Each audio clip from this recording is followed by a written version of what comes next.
one population. All of you I'm seeing back there. 77% of us are you, under 35. You are tomorrow's producers. You are tomorrow's consumers. The rest of the world is shrinking. We are growing. Recognize your power from here going forward. But your power will not be defined if you do not define yourselves. When the colonialist came here, he did not recognize that we had a philosophy. In fact, he said we had none.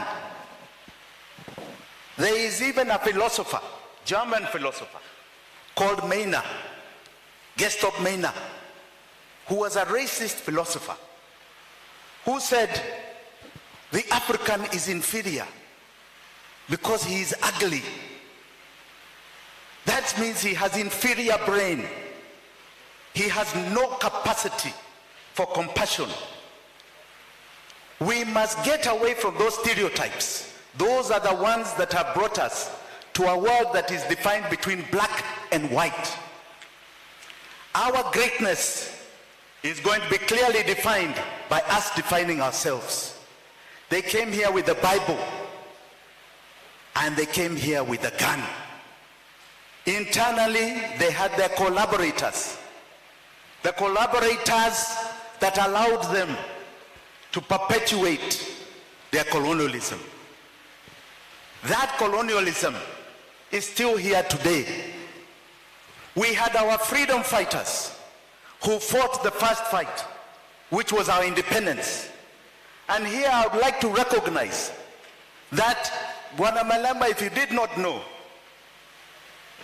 out of the 500 million people of the British Empire that were conquered, only Kenya gave them an armed struggle for independence. Give ourselves a clap. And that armed struggle in Kenya cost a community here 200,000 lives, conservatively put, because records were not known. It was genocide. It cost community here a mass detention camps like you saw in the Nazi camps. Entire communities of this country, in central Kenya specifically, were put under detention like the Nazi prison camps. The other day we had a king here who colonized us. And we appreciate. We don't know why he came. Do you know why he came? Because we didn't understand why he came. We were not told why he was here. We didn't know whether he wanted to see where his mother was made king, queen, or something. We don't know. But when he came, he said he regrets and they are sorrowful. But he did not say sorry. He did not say sorry. One discussion they do not want to have is what they got from the colonies. 60% of the UK is built on their colonies. Their GDP is built on the colonies. And the greatest fear they have is the question of reparations. They are frightened of that word. Frightened.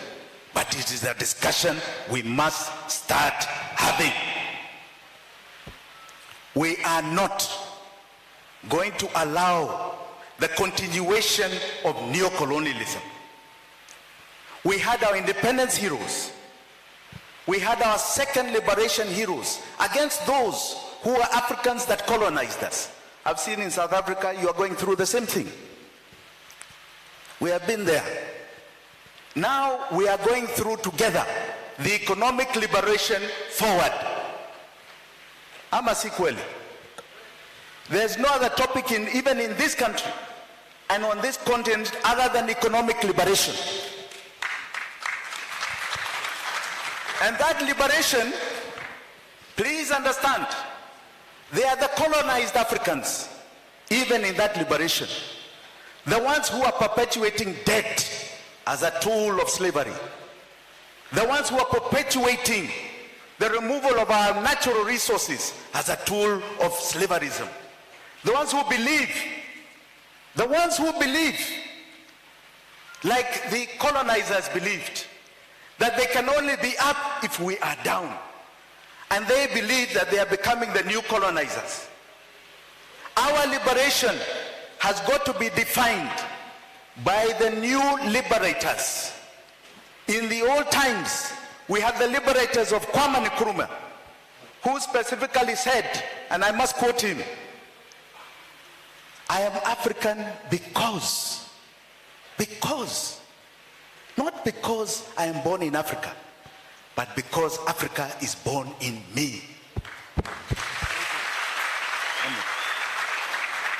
Those liberators, from the ideologies of Marcus Garvey, the liberators of Lumumba, of Mandela, of Nyerere, of Jomo Kenyatta, not the son, Jomo Kenyatta the father.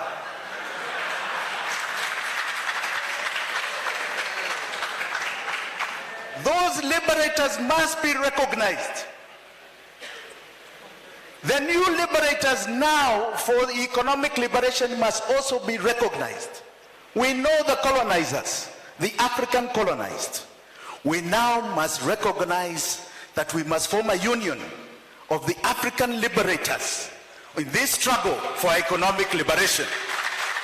And with that, I say Africa hoye, Africa freedom, Africa asanteni sana. Thank you. God bless. Thank you.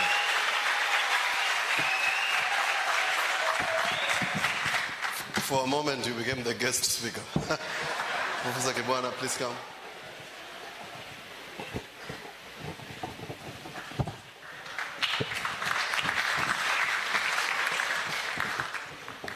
I see the governor has taken away the big microphone so that I still remember I'm not the governor. Comrade Julius Malema, Commander-in-Chief, Patrick Lumumba, Professor, Martha, Vice Chancellor, and all, those who are of this family, and particularly